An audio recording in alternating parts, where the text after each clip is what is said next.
हमारे बीच में आदरणीय श्री टीकाराम जी मीणा साहब हैं, जो रिटायर्ड आईएएस हैं, पूर्व मुख्य सचिव से रिटायर्ड हुए हैं।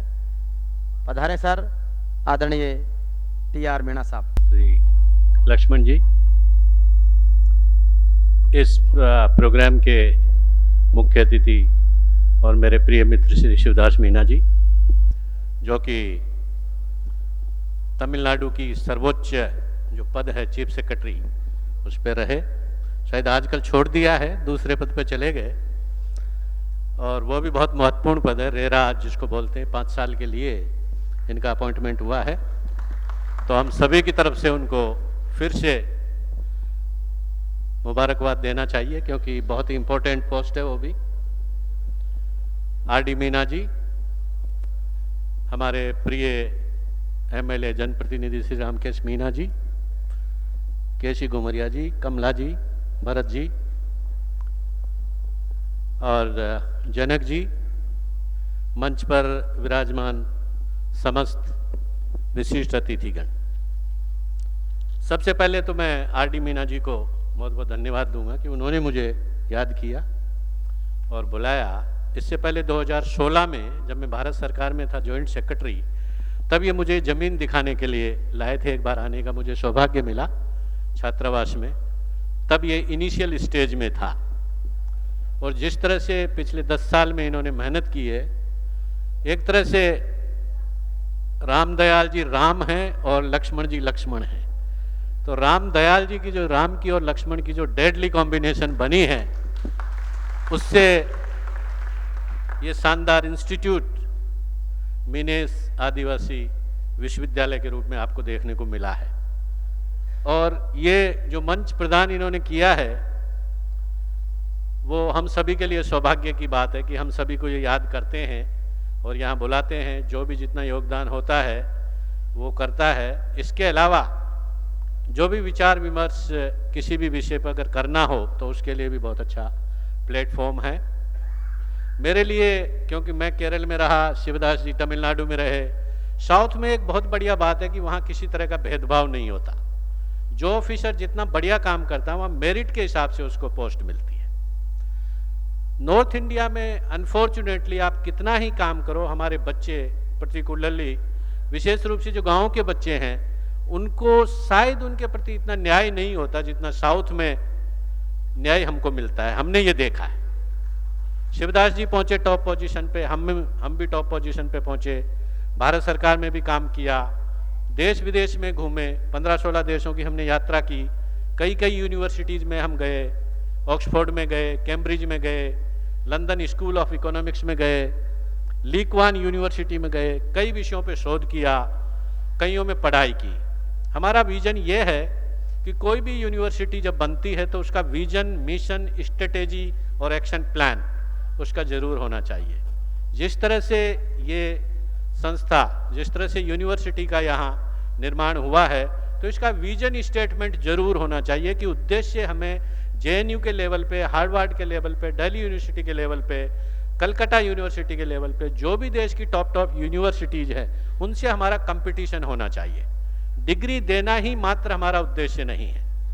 क्वालिटी रिसर्च हो। किसी भी यूनिवर्सिटी का, एजुकेशन इंस्टीट्यूट में जितना रिसर्च होगा विषयों पे, उतना ही वो यूनिवर्सिटी नाम कमाएगी। क्योंकि प्राइवेट यूनिवर्सिटीज़ और कॉलेजेज बहुत बने हुए हैं हमारे समाज में, गाँव में, और रिटायर्ड ऑफिसर्स का एक पूल ऑफ रिसोर्सेज बहुत है, उनका आप इस्तेमाल करिए। मेरी तरफ से आप जब भी मुझे याद करेंगे, निःशुल्क रूप से मैं कुछ भी विषय पे पढ़ाने के लिए तैयार हूँ। आपके यहाँ जितने भी बच्चे, आप कोचिंग इंस्टीट्यूट खोलिए, आप कोई रिसर्च करवाइए, सेमिनार करवाइए, वर्कशॉप करवाइए, उससे यूनिवर्सिटी का नाम बढ़ेगा, डिग्री से नहीं बढ़ेगा। डिग्रियाँ तो बहुत मिलती है, लेकिन हमारे बच्चे मार्केट में स्टैंड करें, टॉप लेवल पे पहुँचे। आईएएस की एग्जाम हो, चाहे अमेरिका में वो पढ़ने जाए, उनका वहाँ मार्केटेबिलिटी जिनको बोलते हैं, they should be able to stand in the open market and challenge the other meritorious students, चाहे वो इंडिया के हो चाहे वर्ल्ड के हो। आप अच्छे अच्छे प्रोफेसर्स को आप बुलाइए, जेएनयू से बुलाइए, डीयू से बुलाइए। दूसरा एक और मैं आपको सुझाव ये दूंगा कि मेरी तरफ से, और जितने भी हमारे आईएएस ऑफिसर्स हैं जो भारत सरकार में काम करते हैं, उनके बहुत अच्छे कनेक्शन से विभिन्न यूनिवर्सिटीज, विभिन्न मंत्रालयों में, हर एक मंत्रालय की अच्छी अच्छी स्कीम्स होती है, उनमें ग्रांट्स मिलता है बहुत ज़्यादा। मेरी तरफ से आपको मैं वादा करता हूं कि जिस मिनिस्ट्री में मैंने काम किया है उससे आपको लाखों रुपए में दिलवा दूंगा, अगर अच्छे प्रपोजल बने तो। क्योंकि हर एक मिनिस्ट्री में ग्रांट्स देने की विभिन्न विषयों पे, आप वर्कशॉप करो, सेमिनार करो, रिसर्च करो, कुछ भी करो आप, उसके लिए बहुत पैसे मिलते हैं। लेकिन उसके लिए अच्छे प्रस्ताव आपको यहाँ, अच्छी प्रोजेक्ट जो वाइबल हो, जो अच्छी चलने वाली हो, उन पे सेमिनार के लिए भी विभिन्न विषयों पे आपको ग्रांट्स मिलती है भारत सरकार से। हमारे दानदाता लोग तो देते ही हैं, लेकिन आप वो भी टैप कर सकते हैं, वो भी आप ले सकते हैं। लेकिन उसके लिए एक दो कंसल्टेंट आपको ऐसे रखने पड़ेंगे जो आपके ये प्रपोजल्स यहाँ बनाए।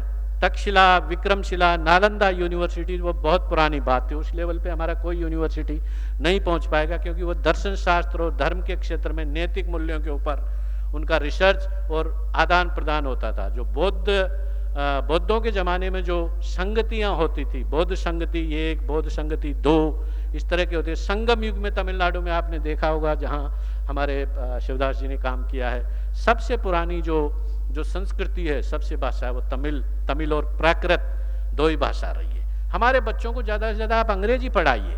अंग्रेजी में अगर आप प्रोफिशिएंट नहीं होंगे, एफिशिएंट नहीं होंगे, तो टिक नहीं पाएंगे हमारे बच्चे। इन्फीरियरिटी कॉम्प्लेक्स उनमें डेवलप होगा जब वो बाहर निकलेंगे तब। इसलिए आप बिल्कुल हिचकिचाहट मत करिए, बच्चों को आप अच्छे अंग्रेजी के प्रोफेसर्स रखिए, टीचर्स रखिए, और उनमें आप बच्चों को ज़्यादा से ज़्यादा उनमें आप उनको इंटरेक्शन करवाइए। वर्कशॉप में बोलने की, उनकी जो कम्युनिकेशन स्किल्स है, बोलने की जो कला है, वो आप उनको सिखाइए। नहीं तो हमारे बच्चे वैसे ही ट्राइबल कम्युनिटी के बच्चे हों, कोई भी हो गाँव का, उनमें साइनेस जो हिचकिचाहट होती है वो बोल नहीं पाते हैं। जैसे दिल्ली में गया और बच्चे एक वर्कशॉप सेमिनार में बोल रहे हैं, लेकिन हमारे बच्चे हिचकिचाते हैं। तो उनकी कम्युनिकेशन स्किल्स इतनी ज़बरदस्त होनी चाहिए कि उनको कहीं भी आप फील्ड कर दो, वो रुके ना और मेरिट में आए। रिजर्वेशन रहे या ना रहे वो बात अलग है, लेकिन मेरिट में आने के लिए हमारे बच्चों में मादा होना चाहिए। हमारे तो बच्ची ने जब IAS बनी 36th रैंक थी, और मुझे ये कहने में कोई अतिशयोक्ति नहीं है, आप DOPT का, भारत सरकार का पूरा डाटा निकाल लो, एकमात्र सोनिया मीना है जो जनरल कैटेगरी में आई थी। रैंक से कैटेगरी नहीं बनती है। रैंक आने से, चाहे आप पहली रैंक में भी आ जाओ, जब भी आपको रिजर्वेशन कैटेगरी में ही डाला जाएगा, क्योंकि 4 क्राइटेरियाज है। 4 क्राइटेरियाज में आप जनरल के साथ अगर आप कंपीट करते हैं और उनके बराबर ही आपके मार्क्स होते हैं, वो बेंचमार्क होते हैं, तब आपको जनरल में काउंट किया जाता है। पहला है कि आपकी उम्र उतनी ही होनी चाहिए जितनी जनरल वालों की हो, 3 से ज़्यादा अटेम्प्ट नहीं होने चाहिए। प्रीलिम्स में आपने क्वालिफाई उतने ही मार्क्स में किया हो जितना आप जनरल वाले ने किया हो, और मेन में भी आप क्वालिफाई उसी में करें जब आप जनरल। ये 4 क्राइटेरिया जब होंगे तभी जाके आपको जनरल में काउंट किया जाएगा। अदरवाइज टीना डाबी की रैंक पहली थी, लेकिन उसको SC कैटेगरी में ही काउंट किया गया था। हमारी बिटिया को राजस्थान काडर इसलिए नहीं मिला क्योंकि वो ट्राइबल कैटेगरी में उसको काउंट नहीं किया, हालांकि बढ़िया काडर मिला मध्य प्रदेश। तो ये कई चीजें हैं कि आपको रैंक आने से नहीं होती, आपको मेरिट में आना है। प्रीलिम्स भी आपको जनरल के मार्क्स पे क्वालिफाई करना है, मेंस भी आपको क्वालिफाई करना है जनरल के मार्क्स पे, और इंटरव्यू में भी आपके खूब नंबर आने चाहिए। तो हमारे बच्चे कम नहीं है, लेकिन उनमें जो हिचकिचाहट है, जो अंग्रेजी वाली हिचकिचाहट है, वो दूर होनी चाहिए। इतना ही मैं कहूँगा। कहने को तो काफ़ी चीज़ें हैं। एक बार फिर से मैं लक्ष्मण जी को, RD जी को बहुत बहुत धन्यवाद दूंगा।